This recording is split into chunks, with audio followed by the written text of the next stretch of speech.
of a further expansion of Trans Mountain by an additional 300,000 to 400,000 Alberta barrels per day. These projects can diversify our exports, reduce the discount on the current sales to U.S. markets, increase our independence, increase Canada's prosperity. To make them possible, our MOU also advances the construction of Pathways Plus, because we recognize that in order to be competitive over the longer term, energy doesn't only have to be low risk and low cost, but also low carbon. Pathways Plus will be the largest carbon capture, utilization and storage project in the world, achieving emissions reductions that are the equivalent of taking 90% of all the trucks and cars off the road in Alberta. It will make Alberta oil amongst the world's lowest carbon intensity in the world. And it has the potential to create an entirely new industry in Canada, just as Alberta did with the oil sands when I was a kid. The MOU is committed to building in partnership through cooperative federalism. Cooperation, obviously, between the federal and Alberta governments.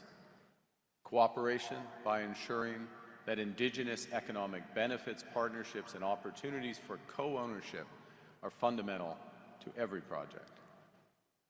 Cooperation by recognizing that British Columbians should share substantial economic and financial benefits from projects that impact them. Now, it's important to recognize that the agreement between Alberta and Canada is about much more than pipelines. It helps set the stage for the next phase of an industrial transformation underway in this province.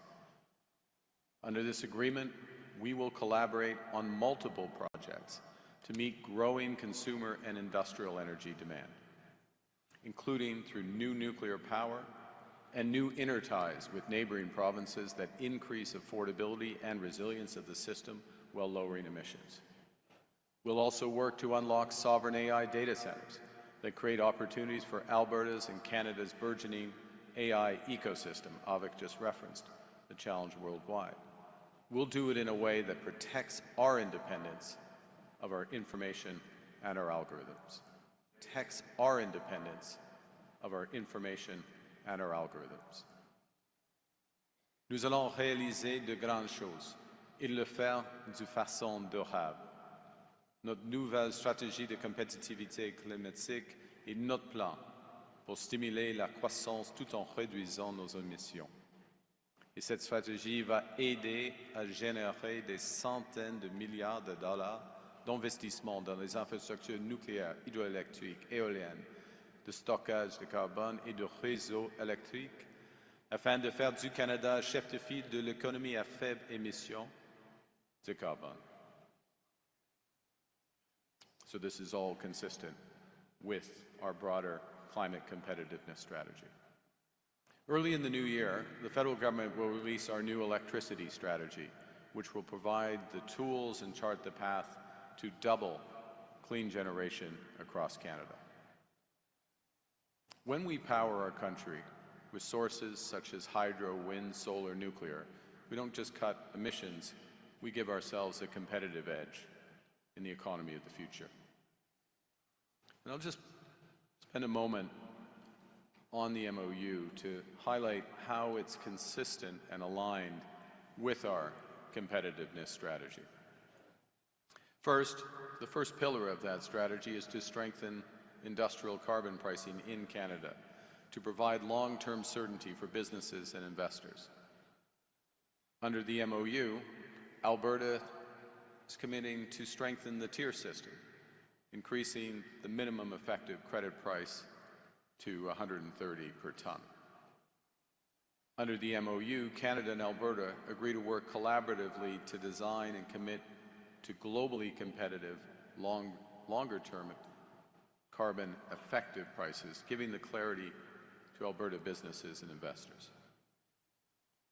Secondly, In the federal budget, we expanded the clean economy tax credits, particularly investment credits for CCUS, carbon capture and storage, for transmission, for nuclear, and for interties.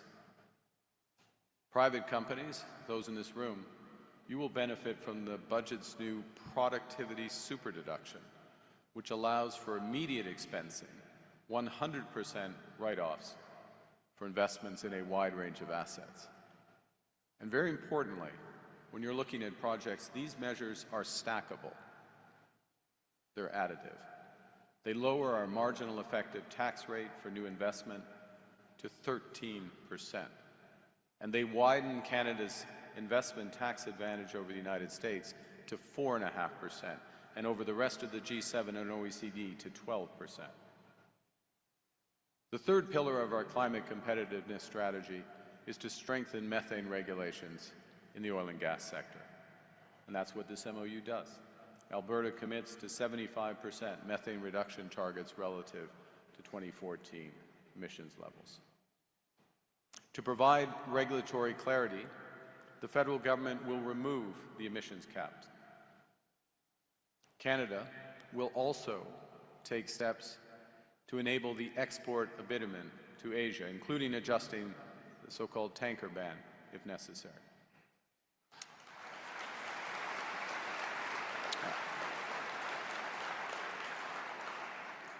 And again, I want to stress that via the Major Projects Office, via our new cooperation agreement, I see Larry here with Alberta, the Canadian government will ensure efficient and timely regulatory approvals.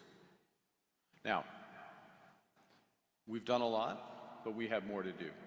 And the governments of Alberta and Canada acknowledge that all of the steps I've described are necessary but not sufficient conditions.